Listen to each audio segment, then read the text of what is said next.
प्रिय विद्यार्थियों, आपका ओम ए टू जेड क्लासेस में स्वागत है। आज हम कक्षा 10 गणित प्रश्नावली 5.1 का प्रश्न संख्या 1 का भाग 2 हल करेंगे। प्रश्न इस प्रकार से है, किसी बेलन में उपस्थित हवा की मात्रा जबकि वायु निकालने वाला पंप प्रत्येक बार बेलन की शेष हवा का 1/4 भाग बाहर निकाल देता है। तो इस प्रश्न में हमें बनाना है एक सूची जो हवा की मात्रा होगी। तो इसमें से हमें ये पता करना है कि यह सूची एपी है या नहीं। आइए इसे हल करते हैं।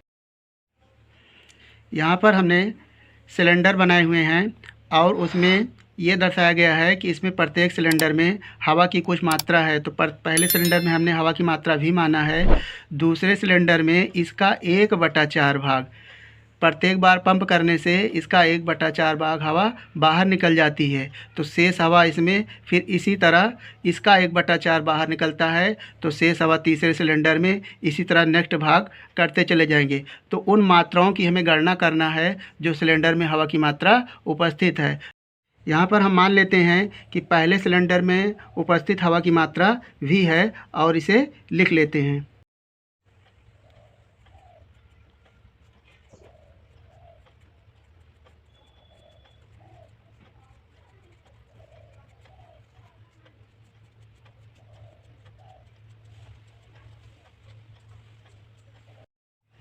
हमने मान लिया है कि बेलन में उपस्थित हवा की मात्रा V है। इसी प्रकार दूसरी बार पंप करने पर यहाँ लिखेंगे दूसरी बार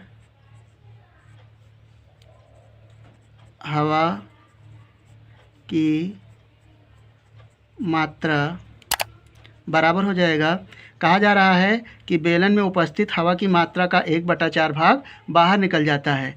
तो यहाँ पर हवा की मात्रा V है, इसका 1/4 अर्थात V का 1/4 भाग बाहर निकल जाता है। तो इसका लघुत्तम लेंगे हम। यहाँ 4 लघुत्तम लेते हैं तो हो जाएगा 4V माइनस V बराबर हो जाएगा 4V में से V घटाएंगे तो 3V/4। ये दूसरे सिलेंडर के लिए है। अब इसी प्रकार तीसरी बार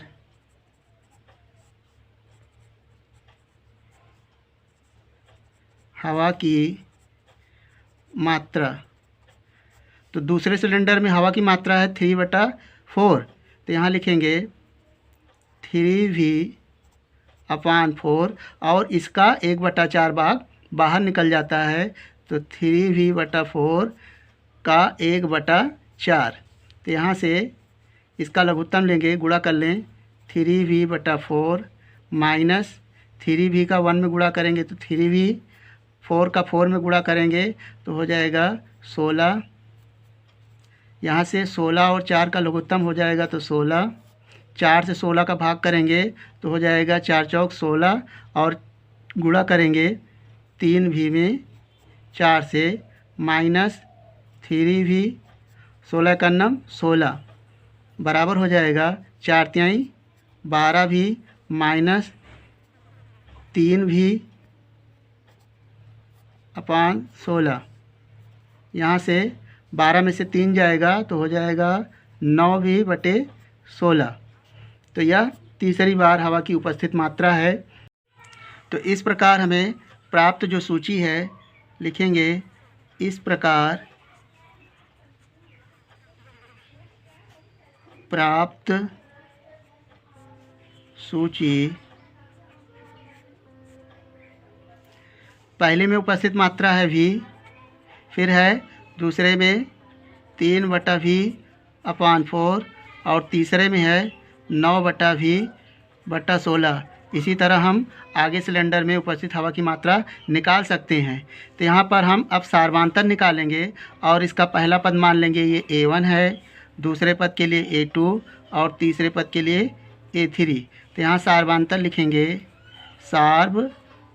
सार्वधांतर D बराबर हो जाएगा, यानी दूसरे पद से पहले पद को घटा देके तो सार्वधांतर निकलता है। तो लिखेंगे 3V/4 माइनस V, इसका लघुत्तम लेंगे तो हो जाएगा 4 लघुत्तम ले लिए तो हो जाएगा 3V माइनस 4V और घटाएंगे तो 4 में से 3 जाएगा तो चिन्ह बड़े के लेंगे तो हो जाएगा -v/4। फिर a3 माइनस a2 बराबर हो जाएगा 9v/16 माइनस 3v/4। इसका लघुत्तम लेंगे तो लघुत्तम मिलेगा 16 और 16 से भाग करेंगे 16 में तो 1 का गुणा होगा तो हो जाएगा 9v माइनस 4 का भाग 16 में करेंगे 4 चौक 16 और 4 से 3 में गुणा करेंगे तो 4 तिहाई 12 भी हो जाएगा। घटाने पर हमें प्राप्त होगा 9v माइनस 12v, तो 12 में से 9 जाएगा तो चिन्ह बड़े के लेंगे 3v/16। तो इस प्रकार से दूसरा सार्वधातुक -3v/16 और यहाँ पर पहली स्थिति में -v/4 है। तो हम देखते हैं कि सार्वधातुक बराबर नहीं है, तो इस प्रकार से यह एक AP नहीं है। तो इसे हम लिख सकते हैं, अतः सार्वधातुक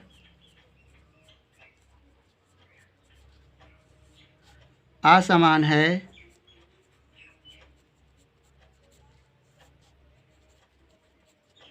इसलिए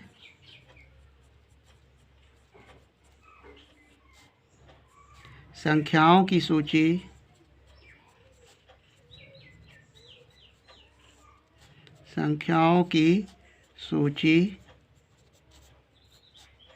AP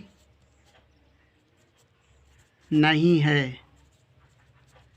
ये हमारा आंसर हो गया। इस प्रश्न का शेष भाग हम नेक्स्ट वीडियो में हल करेंगे। मुझे विश्वास है कि इस प्रश्न का हल आपको समझ में आ गया होगा। आप अपना किसी भी प्रकार का सुझाव, डाउट हो तो हमें कमेंट करेंगे। आप हमारे चैनल को लाइक, शेयर, सब्सक्राइब करना ना भूलें।